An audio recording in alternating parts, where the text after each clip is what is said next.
Most people believe when it comes to Martin Luther King that he was killed by the forces of racism. It's a reasonable assumption if you don't know anything about it. It's a reasonable assumption because he spent his whole life and career resisting the forces of racism, bringing about social change so that it's not legal to practice racism. But he was killed by something much more sinister, even than racism. He was killed by the mind of John Lennon and his cohorts. There was a series of B-grade horror films. Don't Look in the Basement, Death Camp 7, Texas Chainsaw Massacre, Night of the Living Dead. These are the people, the blind dead, who murdered Martin Luther King. So the grab bag of issues is much more totalitarian and sickening. And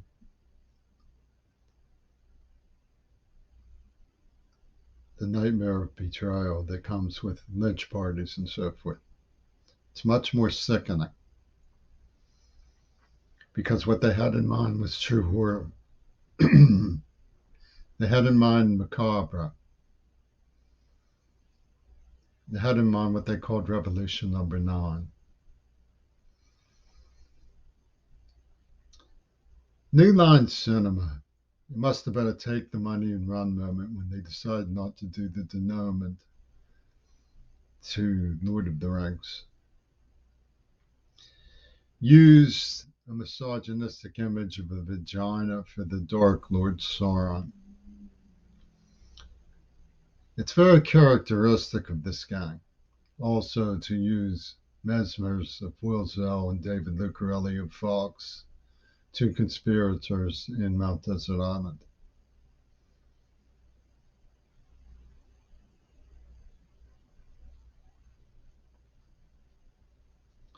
From an institution that hired Ming-No Wen to do voiceovers and impingements, so that the tape that was in the saddlebag of the postman and diva could be extruded through Jaime Carbonell's operation with Neva Corporation. And naturally enough, they called their pimp show New Line Cinema because Oswald the Lucky Rabbit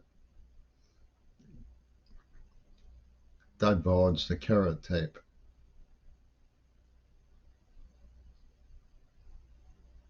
That they had implanted with the help of a psychiatrist from Attica State Prison, whose son took me to the Blind Dead, where they gave out vomit bags, and then hired a gang to brutally gas me with paint thinner in a paper bag in a place called King's Estate, demanding that I surrender my child virtue to their adult sexual ravages. And the Pittsburgh Post-Gazette to the present day continues to blackmail me for Paul McCartney about it.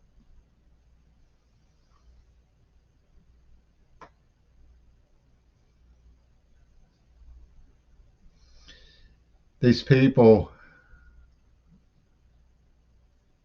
don't believe in anything. The scramblers for advantage. They like to win. They like expensive clothes and the things that feed their ego. But they're fundamentally amoral. Ken Russell made a horrible film that I was coerced into seeing when I had the flu.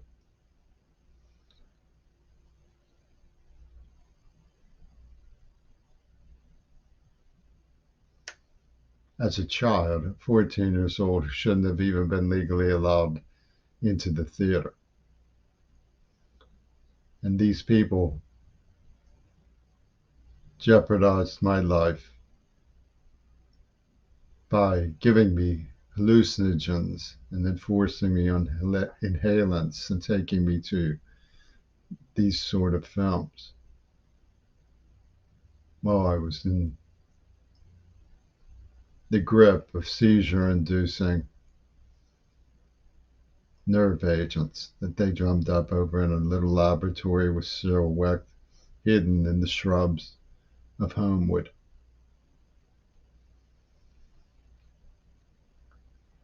And in a deep, deep pit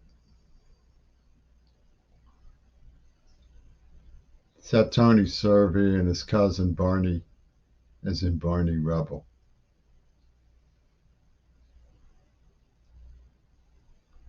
Now, the University of Pittsburgh is a major philosophy school. They have the Vienna Circle. It's not surprising that they would attract the attention and sucker the imagination of a man like Alexander Dugin.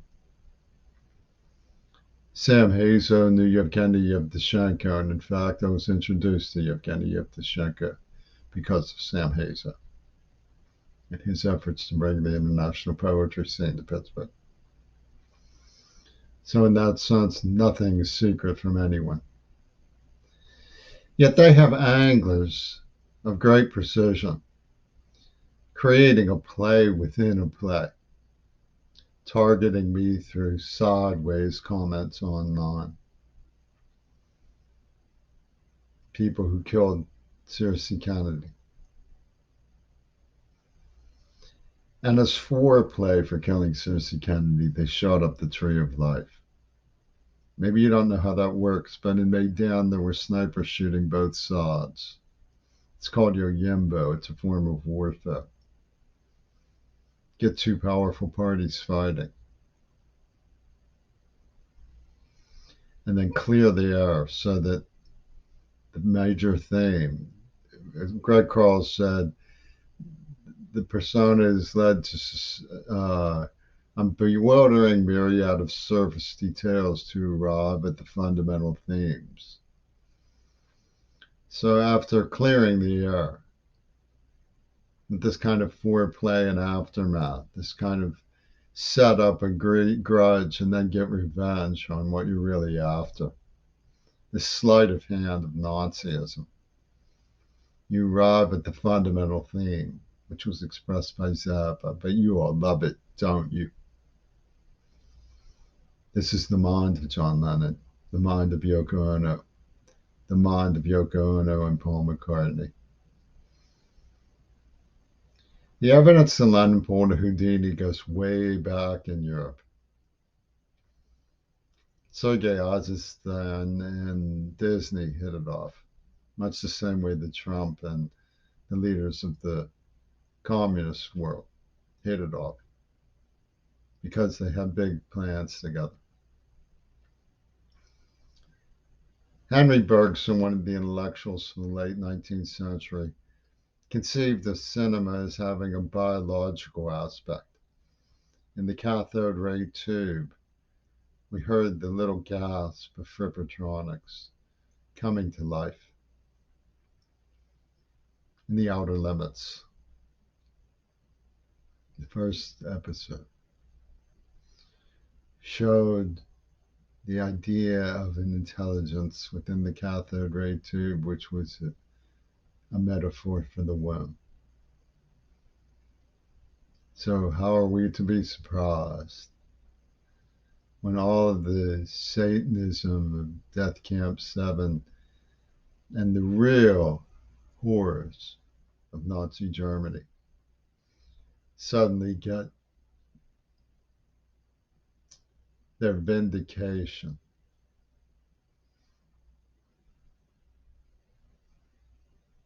Because of the metaphor of the womb in the public health challenge, pornographic imagery.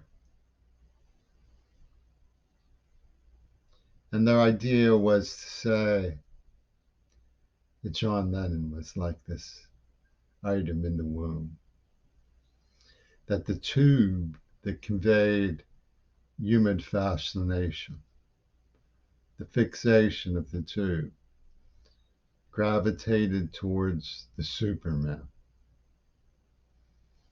Does that ring a bell? The Superman of Nietzsche. Ouspensky, a fourth dimensional psychologist from way back in 1916, age of Prokofiev and Picasso and Einstein, Houdini, also wrote about the Superman. And Blysender's picked this item up. And he knew that the imagery of this famous contraption, the technology of media, had about it both truth and falsehood. You could tell people what they wanted to believe, what they'd rather hear. Dan Rather could be appointed, in fact, to do it. No one would be the wiser because they're too entertained. You all love it, don't you? So the Fourth Estate, which stood for once the power of people to use their pens to put a check on corruption, fell to the fourth dimension. We no longer have a fourth estate in the sense of having a powerful public voice to protect ourselves with. We have a fourth dimensional estate that seeks only to control, lie to, manipulate, subvert, and brainwash everybody. It's as good a word as any, and it's old, it's been around a long time.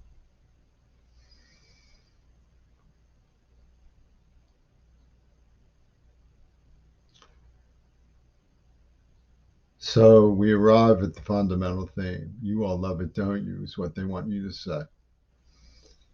That's Pittsburgh for you. Pittsburgh is a land of grassroots corruption, so devoted to lying and slander and thieving that they consider it a folk art that all people must be subordinated to and believe in with their whole hearts. That to lie, to cheat, to be violent, to be cruel, to be stupid. They call it the nature of reality, like their Fernhollow Bridge over in Wilkinsburg. And one of them gets caught. You see the magnitude of what they're selling with their carrot tape, with their demands for public relation and tribute, with their mean spirit towards their own people.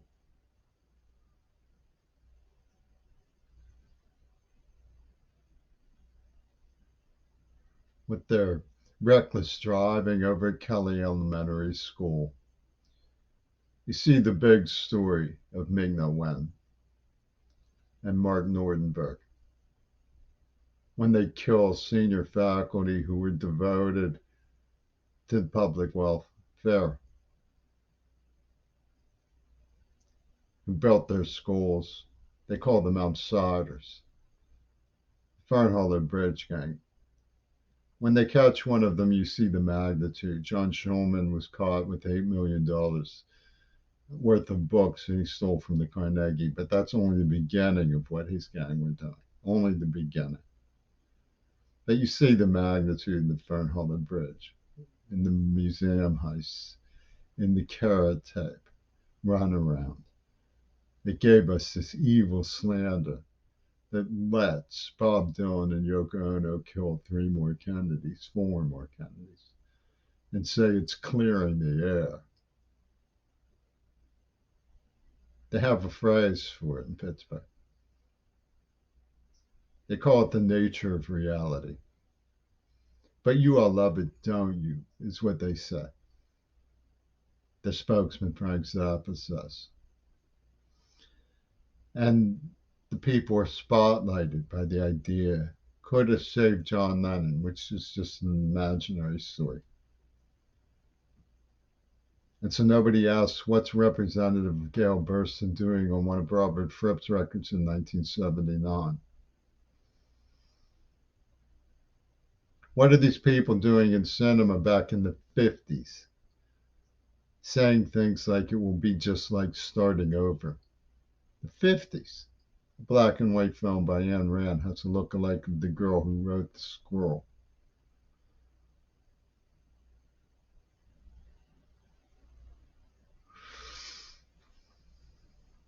Most of you need to understand that you didn't understand this because you've been coached to believe that you do.